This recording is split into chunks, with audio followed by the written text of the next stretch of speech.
কিছু দলের প্রস্তাব এবং ঐক্য কমিশনের নিজস্ব চিন্তা ভাবনা জাতির উপরে জবরদস্তি আরোপিত করার একটা প্রচেষ্টা। এটা মাঝখানে সালাউদ্দিন কমিশন হয়েছিল, এখন আবার ঐক্যমত কমিশনের মেরুদণ্ড ফিরে এসেছে। মূল জাতীয় নির্বাচনের তারিখ নিয়ে নতুন সংকট দেখা দিতে পারে।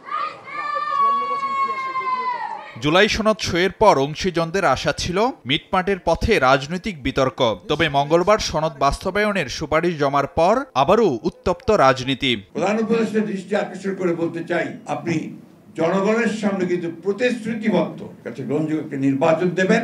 এর থেকে বাইরে যদি যান তার দায় দায়িত্ব সম্পূর্ণ আপনাকেই বহন করতে হবে। কোনো কারণে যদি জাতীয় নির্বাচন সঠিক সময় নাও হইতে পারে, আমরা আশা করি সঠিক সময় ইনশাল্লাহ হবে, তখনও তো জুলাই সনদ তো আমাদের পাস করতে হবে। এবারের রাজনৈতিক বিতর্কের নেপথ্যে ঐকমত্য কমিশনের সনদ বাস্তবায়নের সুপারিশে নোট অব ডিসেন্ট বা ভিন্নমতের প্রসঙ্গ না রাখা, সনদ স্বয়ংক্রিয় প্রতিস্থাপন ও গণভোটের সময় নিয়েও পাল্টাপাল্টি অবস্থানে রাজনৈতিক দলগুলো।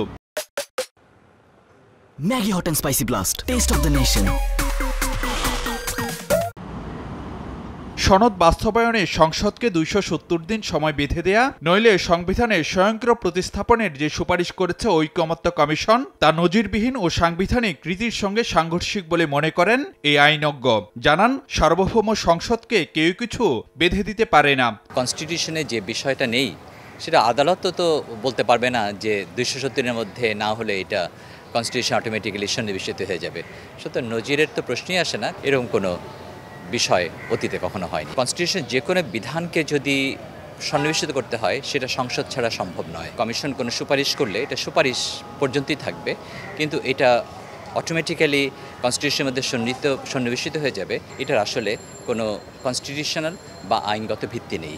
সংসদ will not be dictated by anybody.